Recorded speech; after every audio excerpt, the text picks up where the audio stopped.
6, you have the Gurunji walk-off. So again, a group in the Northern Territory. So they complain about their working condition, their treatment by white people. Nothing much happened. They moved to another place, and the following year again they asked the owner to make a sign that showed that they understood the importance of signs in Western culture, and that if you planted a sign, if you had a sign with the name of the tribe, it might mean that the land really belonged to the clan. So as you can see, it took a very long time for the problem to be solved. 1975, so you have Whitlam here, who gives land to the clan. Okay, so Vincent Lingiari, I solemnly hand to you these deeds as proof in Australian law that these lands belong to the Gurunji people, and I put into your hand part of the earth as a sign that this land will be the possession of you and your children forever.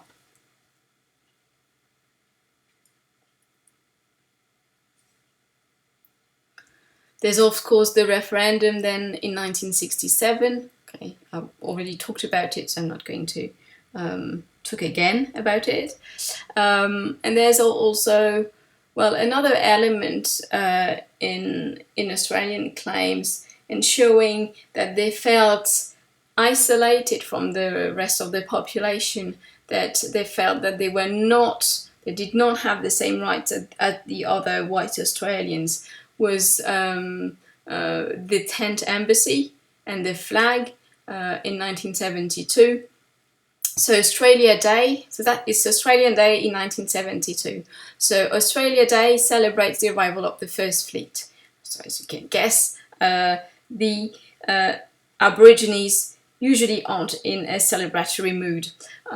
So the Aboriginal tent embassy was set up on the lawns of the Parliament House in Canberra.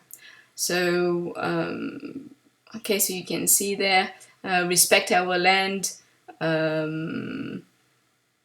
issues with sovereignty, etc. So really this idea that Australia, the Commonwealth of Australia, was not really their country, that they were foreigners. So this highlighted a claim for land rights and the awful living condition that they were experiencing. Sorry, it's 1972 there.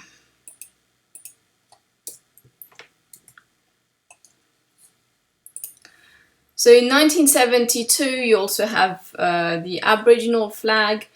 So the Aboriginal flag, so I guess you can guess quite easily, black represents the Aboriginal people of Australia, and red represent the red earth, so the land, the colour used in ceremonies, and the spiritual relation to the land, and of course yellow represent the sun, which gives life and protects people.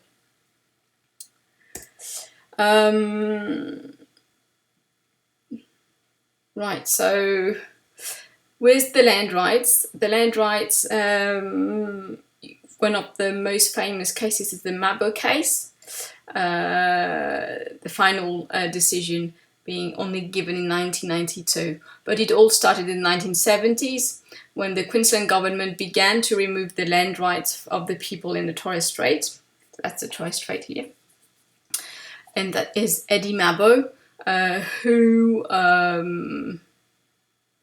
thought that the land belonged to his clan, but learned, he was working as a gardener at the university, and he was talking with a professor who told him that no, the land was not really his. So he launched a case, and it took a very, very long time. He died before the final decision was given, but in 1992, the High Court said, the High Court decision meant that terra nullius was overturned. So this gave rise to the notion of the native title. So what's the native title? So it's a legal term that recognizes the rights of Aboriginal and Torres Strait Islander people to use and occupy lands with which they have maintained a continuing traditional connection. So this is, of course, very difficult to prove. This led to the Native Title Act in 1993. So this meant that the notion of the native title is put into law by the Keating government, Keating being a Labour Prime Minister. So in order to for your claim to be successful, you need to show the continuous connection to that land, the traditional laws and customs to the time of 1788. It's very difficult to prove, of course. And it only worked on Crown and other public lands, not on private land. And it just meant the right to use the land in traditional ways, like for hunting, fishing, and ceremonies. Pastoralists were outraged by the decision, and they feared that their livelihood would be threatened because they were raising sheep and cattle, and they thought that if the Aborigines could hunt on their land, they would lose money. There were also issues with mines and things like that. So in 1997, there's an amendment to the Native Title Act. So that's the responsibility of John Howard, who was a member of the Coalition, which is the right-wing party. And basically the amendment stated that the native title and the pastoral rights coexisted. But if there was a conflict of interest, then the pastoralist, so the one who had an actual lease, would come first. So, well, yes, this native title has been a disappointment quite disappointing for the Aborigines.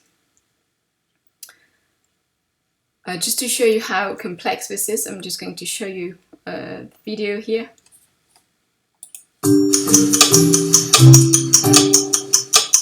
There are often real misconceptions around native title. Native title recognises Aboriginal and Torres Strait Islanders' traditional rights and interests in relation to land and waters. These rights include the right to fish, rights to hunt, and rights to practice ceremonies. The most important is a right and interest in relation to an area of land or water. There needs to be a connection to the land. Native title cannot be claimed over all areas because in some areas native title has been extinguished. These include private property and areas where there's been public infrastructure, such as schools and hospitals. Native title groups have to establish that their ancestors occupied the area before European arrival. There also needs to be continued practice of traditional laws and customs and rights and interests by those descendants of the original ancestors. Native title can often be the first real acknowledgement and acceptance of Indigenous people's important connection to the land. Okay, so you see it's quite complex. And so on this complex technical point, I'm going to end this lecture on White Australia policy. So, okay, what do you need to remember as a conclusion is that for a really good part of the 20th century, Australia wanted to be a British outpost in Asia, okay, to be composed of white British people. And to do that, it's tried to restrict Asian immigration as much as it could, and it also tried to make sure that the Aborigines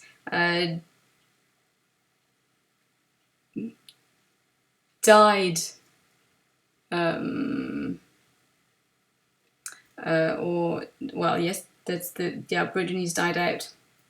Okay, so thank you for your attention.